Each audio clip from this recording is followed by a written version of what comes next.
السلام علیکم ویورز، آپ کیسے ہیں؟ امید کرتی ہوں آپ سب ٹھیک ہوں گے۔ میں بھی خیریت سے ہوں۔ آج ہمارا سٹوری ٹائم ہے اور سٹوری ٹائم میں جناب معصومہ عمار تک میں نے اپنے سفر نامے میں آپ کو بتایا تھا۔ تو جناب معصومہ عمار کے روزے سے ہو کر جب ہم نکلے باہر تو سامنے سے جناب مسجد کوفہ پر نظر پڑی اور مسجد کوفہ کی طرف ہم چلے اور جناب معصومہ عمار اور مسجد کوفہ کے درمیان 2 یا 3 کلومیٹر کا فاصلہ ہے۔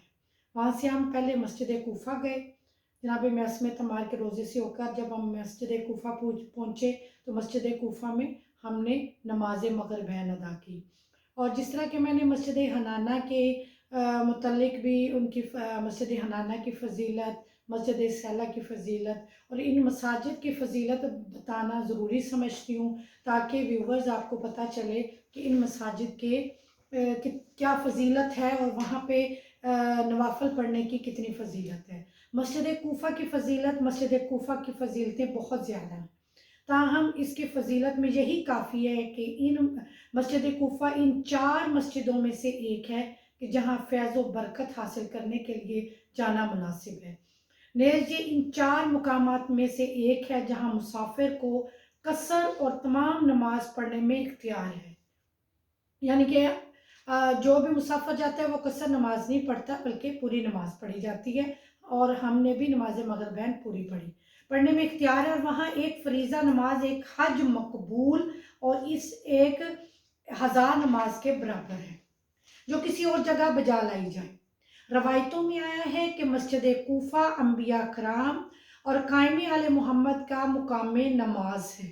ایک روایت میں آیا ہے کہ یہاں 1000 پیغمبروں اور پیغمبروں کے 1000 اوصیاء نے نماز پڑھی ہے۔ بعض روایتوں سے معلوم ہوتا ہے کہ مسجد کوفہ بیت المقدس کی مسجد اقصی سے افضل ہے۔ ابن قوالیہ نے حضرت امام محمد باقر علیہ السلام سے روایت کی ہے کہ آپ نے فرمایا کہ اگر لوگوں کو مسجد کوفہ کی فضیلت معلوم ہو جائے تو پھر وہ دور دور کے مقامات سے سفر کر کے اس مسجد میں آئیں۔ آپ صلی اللہ علیہ وسلم نے یہ بھی فرمایا کہ اس مسجد میں ادا کردہ فریضہ نماز حج مقبول کی اور نافلہ نماز عمرہ کے برابر ہے۔ ایک روایت کے مطابق مسجد کوفہ میں ادا کی جانے والی فریضہ اور نافلہ نماز اس حج اور عمرہ کے برابر ہے جو رسول اللہ کی معیت میں بجا لائی گئی ہو۔ شیخ قلعی نے اپنے اساتذہ کرام کے واسطے سے ہارون بن خارجہ سے روایت کی ہے کہ امام جعفر الصادق علیہ السلام نے مجھ سے ارشاد فرمایا، اے ہارون، تمہارے گھر اور مسجد کوفہ کے مابین کتنا فاصلہ ہے؟ آیا 1 میل ہوگا؟ میں نے عرض کیا، نہیں حضور۔ حضرت نے فرمایا کہ کیا تم اپنی تمام نمازیں وہاں پڑھتی ہو؟ میں نے کہا نہیں۔ آپ نے فرمایا، اگر میں مسجد کوفہ کے نزدیک رہتا تو میں توقع کرتا ہوں کہ وہاں میری ایک نماز بھی فوت نہ ہوتی۔ کیا تم جانتی ہو کہ اس مسجد کی فضیلت کیا ہے؟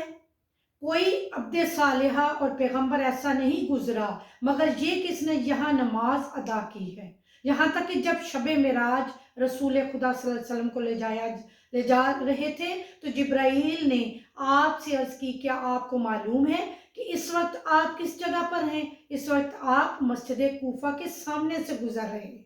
اس پر آپ نے فرمایا کہ خدا تعالیٰ سے اجازت مانگو تاکہ میں وہاں جا کر 2 رکعت نماز ادا کروں۔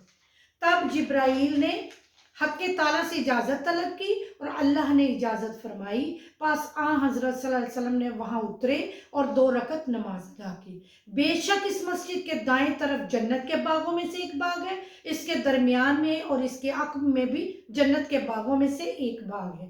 بے شک اس میں ایک واجب نماز 1000 نمازوں کے برابر ہے اور ایک نافلہ نماز 500 نمازوں کے برابر ہے، اور اس میں بغیر تلاوت ذکر صرف بیٹھنا بھی عبادت ہے۔ اگر لوگوں کو اس کی فضیلت کا علم ہو جائے تو وہ دنیا کے گوشے گوشے سے چل کر وہاں آئیں، اگرچہ بچوں کی طرح گھٹنوں کے بل ہی کیوں نہ چلنا پڑے۔ بعض روایتوں سے معلوم ہوتا ہے کہ مسجد کا داہنا حصہ اس کے بائیں حصے سے افضل والا ہے۔ مسجد کوفہ کی فضیلت ہے، جہاں مسجد کوفہ کی فضیلت ہے وہاں مسجد کوفہ کے اعمال بھی ہیں کہ جب مسجد میں داخل ہونا ہے تو اس کے اعمال کیا ہیں۔ ہم نے مسجد کوفہ میں نماز مغربین جب ادا کی اور تمام اعمال ادا کیے جو مسجد کوفہ کے اعمال ہیں، اور مسجد کوفہ میں مختلف مقامات پر نوافل ادا کیے جاتے ہیں۔ مسجد کوفہ میں جہاں مولا علی کو ضرب لگی تھی اس مقام کی زیارت کی، اور مسجد کوفہ میں حضرت مسلم بن عقیل کا روزہ بھی ہے، جناب مختار ثقفی کا روزہ بھی ہے، جناب ہانی بن عروہ کا روزہ بھی ہے۔ اور مسجد کوفہ کے اعمال کون کون سی ہیں بتاتی چلو۔ مسجد میں داخل ہوتے وقت کی دعا پڑھیں، پھر مسجد میں داخل ہوں اور بہتر یہ ہے کہ مسجد کے عقب میں جو دروازہ باب الفیل ہے اس سے داخل ہوں، پھر دعا پڑھیں۔ اس کے بعد چوتھے ستون کی طرف جائے جو باب الانماد کے قریب اور پانچویں ستون کے سامنے ہے اور ستون ابراہیم کے نام سے مشہور ہے۔ اعمال دکۃ القضاء و بیت التشت۔ دکۃ القضاء مسجد کے اس چبوترے کا نام ہے جس پر بیٹھ کر امیر المومنین علیہ السلام فیصلے کیا کرتے تھے۔ اس کے قریب ایک چھوٹا سا ستون بھی تھا جس پر آیت کریمہ لکھی ہوئی تھی۔ بیت التشت وہ جگہ ہے جہاں امیر المومنین سے معجزہ ظاہر ہوا۔ یاد رکھنا چاہیے کہ مسجد کوفہ کے اعمال کی مشہور ترتیب یہ ہے کہ چوتھے ستون کا عمل بجا لائے اور لانے کے بعد وسط مسجد میں جا کر اعمال کا بجا لائے، پھر دکہ امام جعفر صادق علیہ السلام کے اعمال، اور سب سے آخر میں دکۃ القضاء بیت التشت کے اعمال بجا لائیں، اور ہر جگہ پر نوافل پڑھنے چاہیے۔ دکۃ القضاء کے اعمال بجا لائیں، بیت التشت کے اعمال بجا لائیں، مسجد کے وسط کے اعمال بجا لائیں، ساتویں ستون کے اعمال۔ یہ حضرت علی اور امام حسن علیہ السلام کا مقام ہے۔ یہ وہی جگہ ہے جہاں اللہ نے حضرت آدم کو توبہ کی توفیق عنایت فرمائی تھی۔ اس مقام پر قبلہ رخ کھڑے ہو کر دعا پڑھنی ہے۔ جاننا چاہیے اس مقام کی فضیلت میں بہت سی احادیث ہیں۔ معتبر روایت میں ہے کہ ہر رات 60,000 فرشتے آسمان سے آتے ہیں اور ساتویں ستون کے نزدیک نماز ادا کرتے ہیں۔ پانچویں ستون کے اعمال۔ پانچواں ستون مسجد کوفہ کے ممتاز مقاموں میں سے ہے، لہٰذا وہاں نماز، دعا پڑھنا اور حق تعالیٰ سے اپنی حاجات طلب کرنا چاہیے، کیونکہ معتبر روایتوں میں ہے کہ یہ حضرت ابراہیم علیہ السلام کا مقام نماز ہے، بلکہ حضرت ابراہیم علیہ السلام نے ان سبھی مقامات پر نماز پڑھی ہو۔ ایک حدیث میں آیا کہ پانچواں ستون حضرت جبرائیل علیہ السلام کا مقام نماز ہے۔ سابقہ روایت بتاتی ہے کہ یہ امام حسن علیہ السلام کا مقام ہے۔ مختصر یہ کہ ان روایتوں سے جو کچھ ظاہر ہوتا ہے وہ یہ ہے کہ ساتویں اور پانچویں ستون کی جگہ اس مسجد کے دوسرے مقامات سے افضل و اعلیٰ ہے۔ اس مقام پر بھی نوافل ادا کیے جاتی ہیں۔ تیسرے ستون کے اعمال۔ یہ مقام حضرت امام زین العابدین علیہ السلام ہے۔ پانچویں ستون سے فارغ ہو کر مقام امام زین العابدین کی طرف جائے جو باب کندہ سے متصل تیسرے ستون کے نزدیک ہے۔ باب فرج یعنی مقام نوح کے عمل جب تیسرے ستون کے اعمال کر چکے تو دکہ امیر المومنین کی طرف جائے، وہ ایک چبوترا سا اور اس دروازے کے قریب ہے جو مسجد سے حضرت امیر المومنین علیہ السلام کے گھر کی طرف کھلتا تھا۔ یہ حضرت نوح کا مقام ہے۔ محراب امیر المومنین کے عمل، پھر محراب امیر المومنین پر جائے جو مقام ضربت ہے۔ دکہ امام جعفر الصادق کے اعمال، پھر دکۃ الامام جعفر الصادق پر جائے اور نوافل ادا کرے، پھر صفحہ امیر المومنین پر جائے۔ مسجد کوفہ میں 3 عدد روزہ مبارک ہے جن میں حضرت مسلم بن عقیل، حضرت ہانی بن عروہ، حضرت مختار ثقفی۔ حضرت مسلم بن عقیل کا مختصر سا تعارف یہ ہے کہ حضرت مسلم حضرت امام حسین علیہ السلام کے چچا زاد بھائی تھے۔ حضرت مسلم کے 16 بھائی اور 8 بہنیں تھیں، جن میں سے 7 بھائی کربلائے معلیٰ میں حضرت امام حسین علیہ السلام کے ساتھ شہید ہوئے۔ حضرت مسلم کا بچپن حضرت امام حسن، امام حسین، حضرت عباس علیہ السلام کے ہمراہ گزرا۔ حضرت مسلم حضرت عقیل کے سب سے بڑے فرزند تھے۔ حضرت مسلم کی شادی حضرت علی کی بیٹی جناب رقیہ سے ہوئی۔ جب کوفہ سے مولا حسین کا خطوط آنا شروع ہوئے تو امام نے جناب مسلم بن عقیل کو اپنا سفیر بنا کر اور خط دے کر 15 رمضان المبارک کو کوفہ روانہ کیا، اور آخر رمضان المبارک کو کوفہ روانہ ہوئے اور 5 شوال 60 ہجری کو کوفہ پہنچے۔ لوگوں نے آپ کا والہانہ استقبال کیا۔ آپ کی رہائش جناب مختار ثقفی کے گھر میں تھی۔ لوگ گروہ در گروہ جناب مسلم بن عقیل کی خدمت میں حاضر ہونے لگے۔ جناب مسلم نے امام کا خط لوگوں کو سنایا۔ لوگوں میں آہ و گریہ بلند ہونے لگی اور امام سے اظہار محبت کرنے لگے۔ مسلم بن اوسجا اور حبیب ابن مظاہر نے یہ لوگوں سے امام حسین کی بیعت جناب مسلم بن عقیل کے ہاتھ پر لینی شروع کر دی، یہاں تک کہ 18,000 کوفیوں نے آپ کے ہاتھ پر بیعت کی۔ جناب مسلم بن عقیل نے امام حسین علیہ السلام کو خط لکھا کہ 18,000 کوفیوں نے میری بیعت کر لی ہے، آپ جلد از جلد کوفہ تشریف لائیں۔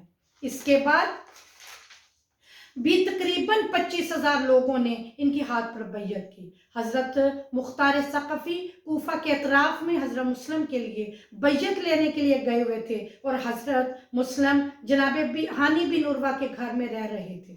اتنے لوگوں کی بیعت کے باوجود کوفہ والوں نے اپنی روایت برقرار رکھتے ہوئے حضرت مسلم سے بے وفائی کی، اور ابن زیاد ملعون کے ڈرانے دھمکانے اور لالچ میں آ گئے۔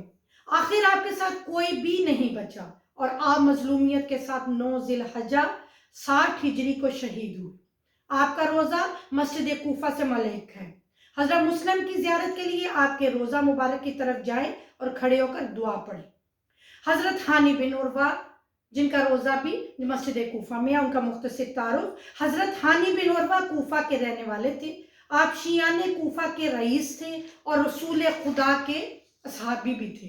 حضرت علی علیہ السلام کے ہمراہ جنگ جمل اور جنگ صفین میں شریک ہوئے۔ کوفہ کے بزرگان میں ان کا شمار ہوتا تھا۔ کہتے ہیں کہ جب شہر کوفہ میں گھوڑے پر سوار ہو کر چلتے تھے تو 400 زرہ پوش گھوڑے سوار ان کی اطاعت میں چلتے تھے۔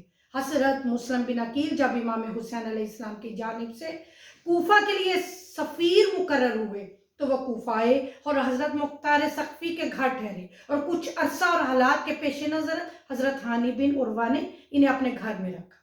حاکم کوفہ ابن زیاد نے حضرت ہانی کو گرفتار کیا اور جناب مسلم بن عقیل کو حوالے کرنے کو کہا، تو ہانی بن عروہ نے اپنے مہمان کو ابن زیاد کے سامنے پیش کرنے سے انکار کر دیا۔ ابن زیاد نے اپنی چھڑی سے جناب ہانی کا سر پھاڑ دیا اور انہیں قید کرنے کا حکم دیا۔ حضرت مسلم کی شہادت کے بعد حضرت ہانی بن عروہ کو بھی شہید کر دیا۔ آپ کے بیٹے یحییٰ بن ہانی نے کربلا میں روز عاشور شہادت پائی۔ جب حضرت ہانی بن عروہ کی زیارت کرنے جائیں تو قبر مبارک کے سامنے کھڑے ہو جائیں اور ان کی زیارت پڑھیں۔ حضرت مختار ثقفی اور ان کا روزہ بھی مسجد کوفہ میں ہے، اور ان کا مختصر تعارف: حضرت مختار ثقفی کی ولادت 10 ہجری کو طائف میں ہوئی، اور آپ کی والدہ کا نام دوما تھا۔ آپ کے والد ابو عبید ثقفی تھے جو لشکر اسلام کے سالار تھے، اور ایرانیوں کے ساتھ ہونے والی جنگ میں ہاتھی کے پیروں نیچے آ کر اس دنیا سے چل بسے۔ حضرت مختار محبان محمد آل محمد تھے۔ جب حضرت مسلم امام حسین کے سفیر کی حیثیت سے کوفہ آئے تو آپ کے گھر ہی قیام کیا تھا۔ آپ کوفہ کے اطراف میں قبائل سے بیعت لینے کے لیے چلے گئے، اور اسی اثناء میں عبید اللہ ابن زیاد حاکم کوفہ مقرر ہوا۔ کوفہ کے حالات تبدیل ہونے لگے۔ حضرت مسلم نے جناب مختار کے گھر کو چھوڑا اور ہانی بن عروہ کے گھر رہائش اختیار کی۔ جب حضرت مختار بیعت لے کر واپس آئے تو کوفیوں کی بے وفائی کی وجہ سے حضرت مسلم کی شہادت واقع ہو چکی تھی۔ ابن زیاد نے حضرت مختار کو قید کر دیا، اور اسی عرصہ میں واقعہ کربلا رونما ہوا۔ واقعہ کربلا کے بعد امیر مختار نے قسم کھائی تھی کہ قاتلان امام حسین علیہ السلام سے ضرور بدلہ لیں گے۔ رہائی کے بعد مختار ثقفی نے حضرت محمد حنفیہ فرزند امیر المومنین سے خون حسین کے انتقام کی اجازت لی، جو امام زین العابدین کی جانب سے نمائندہ تھے۔ جناب مختار نے خون حسین علیہ السلام کے انتقام لینے کے لیے لوگوں کو جمع کرنا شروع کیا۔ جناب مختار قاتلان حسین علیہ السلام سے خون کا بدلہ لیا اور ظالموں کو چن چن کر قتل کیا۔ تمام قاتلان حسین کو واصل جہنم کیا، اور جو کربلا میں امام مظلوم کے خلاف جنگ میں شریک تھے اور امام حسین علیہ السلام اور ان کے صحاب کو شہید کرنے اور اہل بیت رسول پر مظالم ڈھانے میں شامل تھے، تمام قاتلان حسین سے انتقام لینے کے بعد عبید اللہ ابن زبیر کے بھائی معصب بن زبیر نے کوفہ پر حملہ کیا، اور کوفہ میں پھر بے وفائی کی ہوا چلنے لگی۔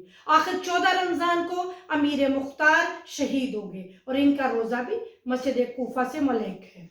اور مسجد کوفہ بہت فضیلت والی مسجد ہے، اور ہر مسجد کی فضیلت بتانا میں نے ضروری سمجھی، اور مختصر سی اور